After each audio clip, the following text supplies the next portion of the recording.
শাকিবকে অপুর হতে কিছুতেই দিবে না বুবলি। নতুন চাল এবার বুবলির। ঢাকায় চলচ্চিত্রের আলোচিত দুই নায়িকা অপু বিশ্বাস ও শবনম বুবলি। চিত্রনায়ক শাকিব খানের সঙ্গে বৈবাহিক সম্পর্কে জড়ানোর কারণে তারা এখন একজন আরেকজনের যেন প্রতিদ্বন্দ্বী। যেন কেউ কারো ছায়া মারাতেও চান না। মাঝে মাঝেই একে অপরকে ইঙ্গিত করে নানা ধরনের মন্তব্য করে থাকেন সোশ্যাল মিডিয়া, ফেসবুকে। এ থেকে বাদ যান না চিত্রনায়ক শাকিব খানও। এই তো ৯ মাস আগেই তাকে নিয়ে ক্ষোভ ঝেড়েছিলেন বুবলি।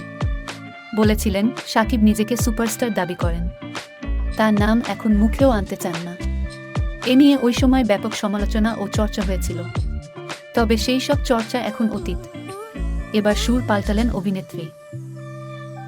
শনিবার ৭ ফেব্রুয়ারি কলকাতায় বুবলি অভিনীত ফ্ল্যাশব্যাক সিনেমার টিজার প্রকাশ হয়। সেই অনুষ্ঠানেই শাকিবকে নিয়ে কথা বলেন তিনি।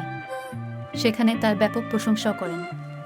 অনুষ্ঠানে সাংবাদিকরা বুবলিকে প্রশ্ন করেন দেশের বাইরে সিনেমায় অভিনয়ের আগে শাকিবের কাছ থেকে কোনো পরামর্শ বা উপদেশ নিয়েছেন কিনা। জবাবে তিনি বলেন, আসলে সবসময় শাকিবের শুভকামনা ও ভালোবাসা থাকে, কারণ তার হাত ধরেই আমার ক্যারিয়ার শুরু হয়েছে। ওর মাধ্যমেই আমার ফিল্ম ইন্ডাস্ট্রিতে পথ চলা।